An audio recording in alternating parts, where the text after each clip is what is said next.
Welcome. You are in the lab room. I'm your host, Lou. Thank you for joining me. Week number 10 in the National Football League. Here to recap it all.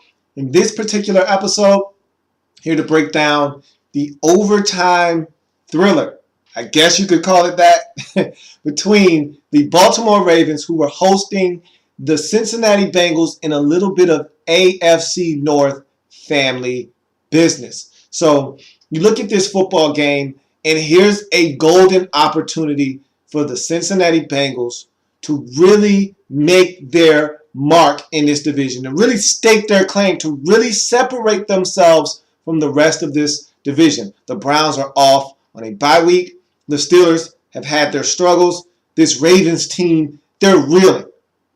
And they're on the ropes, and they're kind of a little woozy. Legs are a little wobbly. If you go in and you hit them with a serious right hook followed by a uppercut, they might go down and they might not get back up. This is the game to do it right here. They're at home, which means they got to come to you one more time at some point in this season. If you can go on the road into Baltimore and beat the Ravens, you've taken what little confidence they have in this season and their ability to make something of the 2013 season. You're taking that away from them in one fell swoop. So this was a big game for the Cincinnati Bengals. For the Ravens, we know what's at stake here. You're 3-5. You're coming off the bye. You're at home. You must, capital letters, M-U-S-T, must win this football game. You cannot go to 3-6 on the season. You have to find a way to get it done at home and go to 4-5 if you want to stay relevant in the AFC North division. So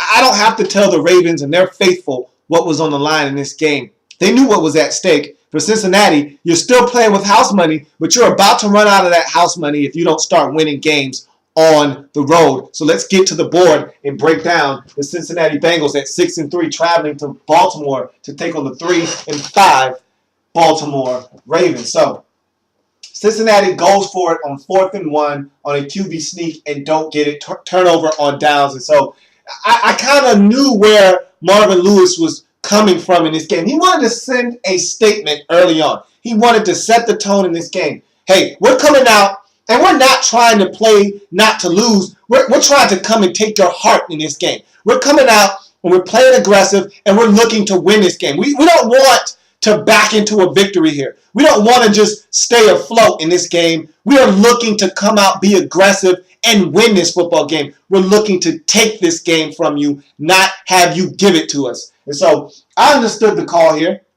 He could have easily taken a field goal and got on the board at 3-0, but you want to send a message. This Ravens team is struggling offensively. If you can find a way to pick this up and this drive turns into a touchdown drive, you've really taken a lot out of the Ravens on the opening possession of the football game. And that's what Marvin Lewis was really looking to do here in the start of this game, is really take it to the Ravens and set the tone in this football game. Unfortunately, what he did was he set the tone for the Ravens defensively in this game, and this Bengals team really never got it going offensively in this football game. And I understood the risk here, but to me, the reward outweighed the risk here. The risk was minimal. Hey, you don't get a field goal, okay, fine. But the reward for going for it and getting it, even if you end up having to kick a field goal, because they were still on that fringe, it was a windy day in Baltimore. It was windy around the National Football League in Week 10. If you weren't indoors, you were probably kicking with some windy conditions wherever you were. Baltimore was no different. So from that standpoint, you want to get as close as you can for the field goal. They were probably at the 31-yard line or so. So if you kick the field goal there, you're looking at 48, 49 yards from that distance. That's not a gimme. And so if you pick up this first down, it gives you a new set of downs. Maybe you score a touchdown. Maybe you find A.J. Green. Maybe you find Marvin Jones in the end zone and you get 7 on the board instead of 3. So I get where he was going with this, but again, it didn't work out, and it set the tone for the Ravens in this game. It backfired is what it did. Pass interference on Reggie Nelson on flea flicker puts the ball at the 4-yard line. Ravens continue to struggle running the football. When are they going to snap out of this funk? That's what you keep waiting on. If you're a Ravens fan, don't hold your breath. You're not getting any better at running the football this season. This is something that you will have to address in the offseason. You just can't run the football. End of discussion. Period. But they get in the end zone on third down to Dallas Clark. It's 7-0. So even though you get the ball at the 4-yard line via pass interference, and you end up getting another pass interference call, you still can't run it in. You find a way to get in the end zone anyhow. It was a desperation play. Flacco rolls out. He's running out of real estate. He's running out of time. The Cincinnati defenders are bearing down on him. As he is about to step out of bounds, he fires a rifle shot to the back of the end zone. Dallas Clark comes uncovered at the right moment, just in the nick of time, and bails Flacco out. Great throw, great route. And again, it was a broken play. He breaks off the route to the outside, makes himself available to Flacco, gets the touchdown grab. It's 7-0. Baltimore up in this football game. Hey, how about that? Ravens actually have a little success running the ball. Bernard Pierce was the one that was having the success on this particular drive. And I'm not talking about 20-yard runs. They weren't gashing the Bengals on the ground, but any little thing with this Ravens offense is a positive. And Bernard Pierce was getting 5. He was getting 7. He was getting 3, that's huge for a team that's averaging less than 3 yards a carry. So, I mean, Bernard Pierce was really getting it going on the ground for this Ravens offense. It leads to a field goal. It's now 10-0 Baltimore. So if you're the Ravens, you've come out, you've established yourself in this game, and you've done exactly what you wanted to do in this game, which is come out, get off to a fast start in this game, and really put this Cincinnati Bengals team behind the 8 ball. And we know their struggles on the road, so if you jump on them early, you got them right where you want them. And a 10-0 lead is exactly what the doctor ordered for the Baltimore Ravens in this football game if they want to try to climb back into this AFC North division. Long drive for the Bengals ends with a Mike Nugent missed field goal. So that was a tough break for Cincinnati. And again, that goes back to going for it on fourth down at the beginning of the game. You just never know. They could have elected to kick the field goal, and Mike Nugent could have missed. So I don't want to harp on that going for it early in the game. Mike Nugent ends up missing a long field goal attempt anyhow. So you just never know. And so it's still a 10-0 lead. If you're Baltimore, that's a win for you. You found a way to bog down their offensive possession that was moving the football down the field. You stop them. They elect to kick a field goal. They don't make it. That's a win for your defense. Flacco hit as he throws the ball and is picked off by Vincent Ray. The very next play, and to me, this is a microcosm of the Ravens season right now and why they're not a good team and why they're under 500 as we are approaching week number 11 in the National Football League. This is why this team isn't good like they're normally good. These are some of the things that we're not accustomed to them not taking advantage of. Check this out. The very next play after Flacco turns it over on the interception, as he's hit, the ball pops into the air. It's picked up by the Cincinnati Bengals. The very next play, Terrell Suggs has a chance to recover a fumble, and he just flat out does it. You can't have the football come to you any better or easier than this. I mean, the ball was essentially gift wrapped for Terrell Suggs. It had a bow on it, and it said, "To Terrell Suggs from the Cincinnati Bengals." And he just simply did not want the football. And it's not like he tried to scoop and score. He didn't try to SNS. He just tried to pounce on it, and he couldn't even do that correctly. About 2 Ravens had an opportunity to cover that football up. They both let it squirm out. Cincinnati miraculously gets back on the football, retains possession. They don't get anything out of it, but it doesn't matter. The fact of the matter is the Ravens had an opportunity to flip the momentum, flip the field position right back into their favor, and in one fell swoop, they failed to do that. And so that's what this Ravens team has lacked this year. The big play, the ability to make things happen when it's there in front of them. The old Ravens, the Ravens that we're used to winning, the Ravens that we're used to seeing winning the division and competing with the Pittsburgh Steelers or the Cincinnati Bengals for AFC North supremacy, that team takes advantage of opportunities when they're there in front of them. This year's edition of the Baltimore Ravens does exactly what Terrell Suggs has done throughout the course of this season and did on this play. Missed opportunities to take advantage of plays when they're there to be had. And so even though the Cincinnati Bengals don't capitalize off of this, neither do the Baltimore Ravens. And if you're a Ravens fan, that's the most important part. Forget about what Cincinnati is doing. It's all about you and your inability to make big plays happen in this season. Andy Dalton throws an egregious interception. Great return on the play by James Ahitabo. And they tack on a personal foul for a horse collar at the end of the play. Or, excuse me, I think it was a low block to the knees on that return. Either way, sets up Torrey Smith in the end zone. What a catch. He goes and climbs the ladder. I think a lot of people are overlooking what Torrey Smith is doing this season because of the struggles of the Ravens offensively and the struggles of this team as a whole. They're not really seeing what Torrey Smith has been doing this year. This man has been balling out of his mind, and this catch was extraordinary in the end zone. Like I said, he climbed the ladder. He's got ups, too. For those of you who don't know, this guy can leap. And he goes, climbs the ladder, snatches the football out of the air, is hit, comes down hard, and still maintains possession. Great catch. Flacco was pumped. He gave the Joe Flacco pump fist or fist pump, and it's 17-0. And at this point, it's funny because the Ravens are dominating this football game. They don't have any offensive yards because a lot of their ball movement has come off of penalties or turnovers. In the case of this touchdown, it was a interception, a great return, and a personal foul tacked on. So a lot of the drive had already been done for them. They just needed to punch it in, and they were able to do that. Earlier in the game, Reggie Nelson on about a 45-yard flea flicker pass interference penalty set them up first and goal from the 4. So a lot of their yardage came via penalties or turnovers. So they hadn't really moved the ball themselves, but they've got points to show for it. So that's all that matters. But I looked at this game and I said, man, all Cincinnati has to do, as bad as they've played in this game, all they have to do is score some points and settle this thing down. Weather the storm.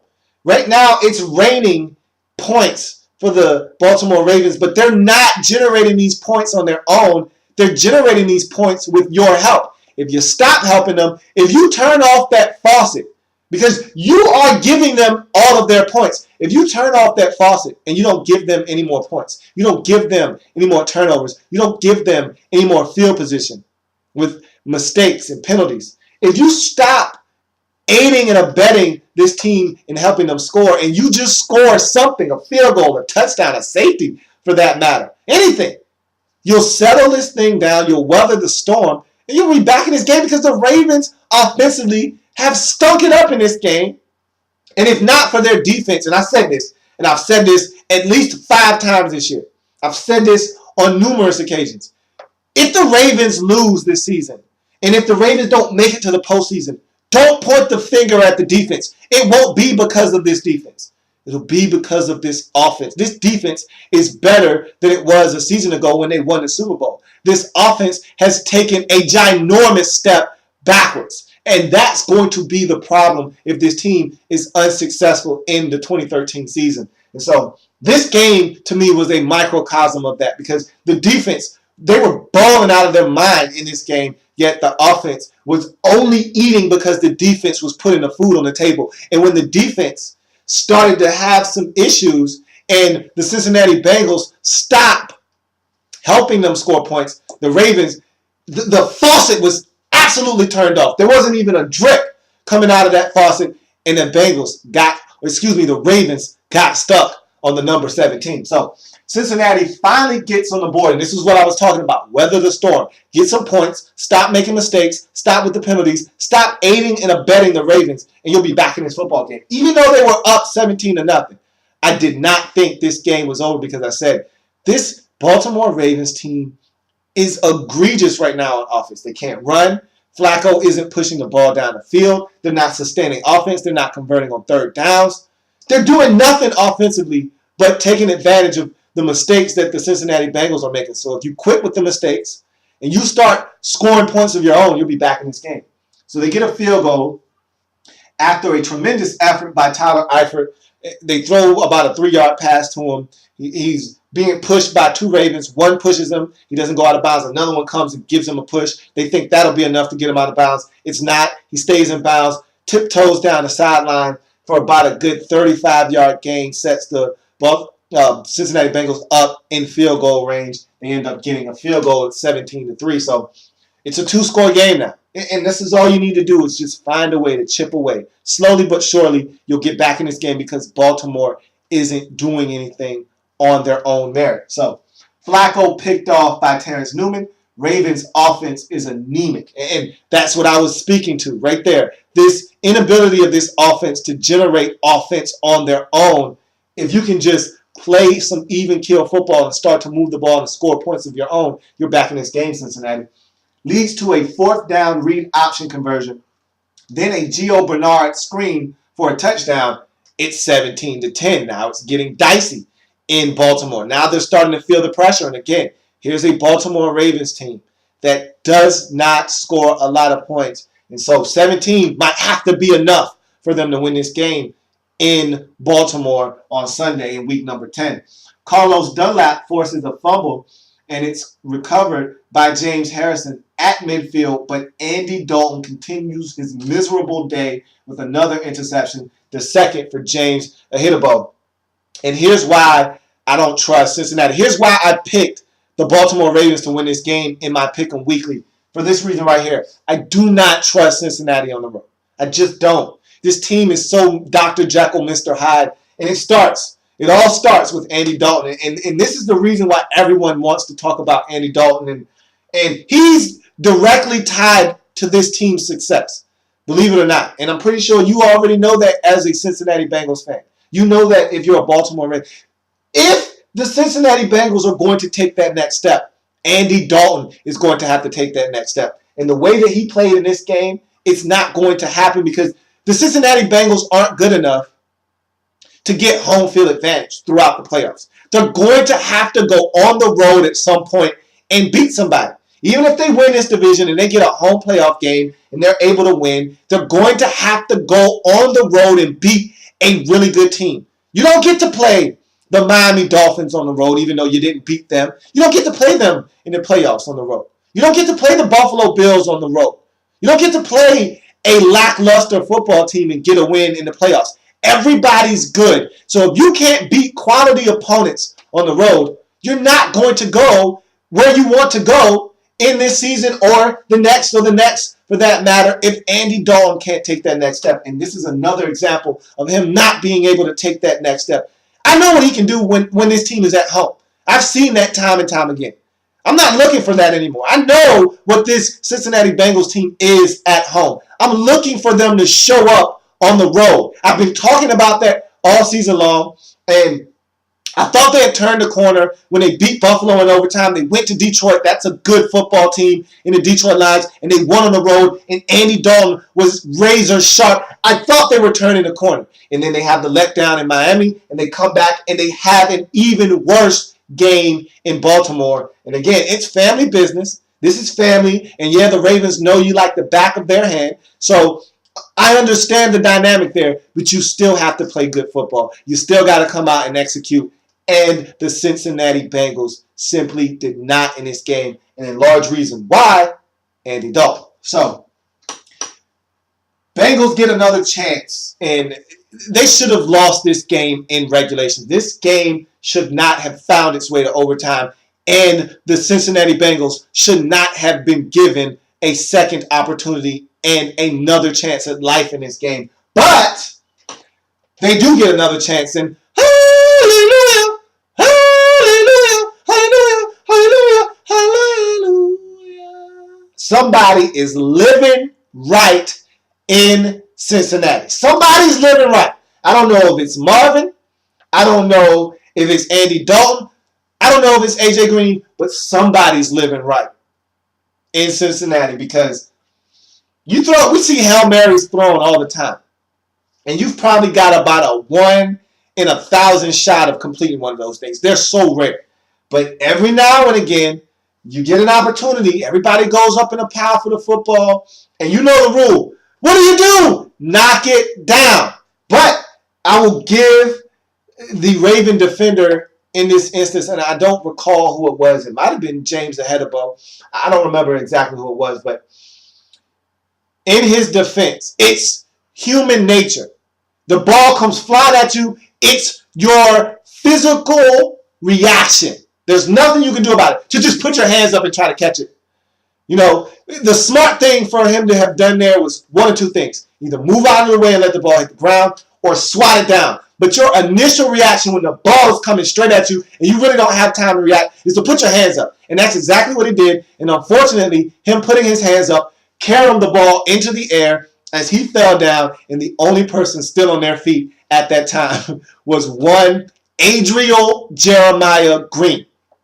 And we all know that you're not fully green unless you're AJ Green.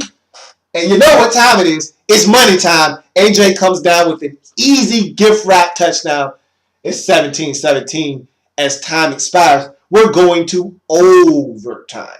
And in the overtime period, Baltimore Ravens lose the toss. Cincinnati Bengals get the ball first. They start to methodically move the ball down the field. But with the way overtime is set up now, you need a touchdown to really feel good about what you're doing. You need a touchdown. And the Cincinnati Bengals moved the ball down the field, but they didn't move it down far enough. And so I would have liked to have seen them punt the football. You can't try a field goal, especially with Nugent already missing earlier in the game. I don't know, and the wind being the way that it was, I just don't know if you can take that chance and kick that field goal there. And I know, again, that's Marvin Lewis being aggressive. Hey, I'm going for the win. I'm not playing not to lose. I'm playing to win. I get it, but I think you kick the ball, play some defense. You pin them deep. See if you can. Look, this Ravens team has struggled offensively. They haven't scored since the first half of this game. You punt them the football. You see if you can get off the field on 3 and out or force a turnover. You'll get great field position back, and then you see if you can win the football game with the field goal. Because even if you make that field goal, you still got to stop the Ravens from scoring a field goal of their own or a touchdown to win the game. So I feel like punting the football in that situation, giving yourself a chance to get off the field, and possibly get great field position in the process, and possibly getting right back into that field goal range that you were just in, and even closer to make it a more manageable field goal. Again, it's a windy day. You do not want to kick the football from too far out. So I just thought that was a bad coaching move by Marvin Lewis. But again, I understand the gist and the logic in what he was thinking when he made the decision to kick the field goal. But again, I just felt like the right decision there was punt the football. The Ravens haven't scored since the first half, people. Okay? The Ravens haven't moved the football without your help. You've got turnovers. You forced the issue in the second half. What's not to say that you can't do that one more time and get yourself the game-winning stop? Force as a punt, you force a turnover, you get the ball in prime position to score, and you win the game. I just think that was the way to go about it. But he elected to kick the field goal. They miss. Ravens get great field position. And again, they need all the help they can get offensively because they're really, really bad off right now offensively. And so they get a great field position from the missed punt. They move the football down. They get a couple of first downs. And again, they didn't even get close enough to really feel comfortable. They had to be bailed out by Tucker on this field goal. This was about a 50, 51, 52-yard field goal because they really didn't get that close. I believe it was 49 yards to be exact. But, I mean, Tucker really laid into this one, and he got the Ravens the victory 20-17. But if you just think, if you would have punted the football, I don't think they're able to pick up enough first downs, move the football to get in the field goal range. I think you find a way to win this game. But that's the way the cookie crumbles sometimes. You make a decision. That's why you're a head coach. You get paid to make tough decisions. You made a TD, and it didn't work in your favor. Ravens, stay alive. With this huge, monumental win at home, they get to 4-5 in the season. They had to have this one. No doubt about it. No ifs, ands, or buts about it. The Cincinnati Bengals, again, that house money that they were playing with, it's officially run out now. They got to start winning games. Because you look at the Baltimore Ravens, they're 4-5. You look at the Cleveland Browns, they're 4-5. So you don't have any margin for error now. Okay? And you've already lost to both of those teams that are trailing you in this division. So it's going to be, but on the bright side, you've got both of those teams at home in your remaining schedule. So you feel good about that, but now they're knocking on the door. Don't answer the door. It's fine. Don't answer the door. You're good. You just got to start playing better football. But 2 straight losses on the road doesn't bode well for you. Now you're going to get to go home. You got to get back on track. And you always play good football at home, but you got to start winning on the road because, like I said, you're going to eventually have to win on the road. You can't rely on just winning at home and beating bad football teams on the road. You got to find a way to start beating quality opponents on the road and start building confidence for the future. So big win for the Baltimore Ravens. They go to 4-5 on the season. Huge win. I mean, you had to have this one. You got it done, but I was not impressed with the way your offense looked in this game. Your defense is going to keep you in ball games and give you a shot. But your offense right now is really holding this team back. They're the hindrance right now. And until you get some kind of semblance of a running game, and I don't think that's going to happen, and until you get guys that Joe Flacco can trust outside of Marlon Brown, outside of Torrey Smith. Ed Dixon, he's 50-50. You throw him the football, he might catch it, he might not. Dallas Clark, he's solid, but again, he's up there in age. He's been a really good addition to this football team, but again, you need guys to step up. You need guys to step up because this team offensively isn't getting it done good enough right now as it stands. So that's going to do it for this edition of In the Lab Room. I thank you for joining me here on the program. If it happens in the National Football League, whether big or small, we cover it all here in the Lab Room. Come back and join me. I've got plenty more NFL action from week number 10 to break down as I continue to run down the slate of games in week 10 in the National Football League.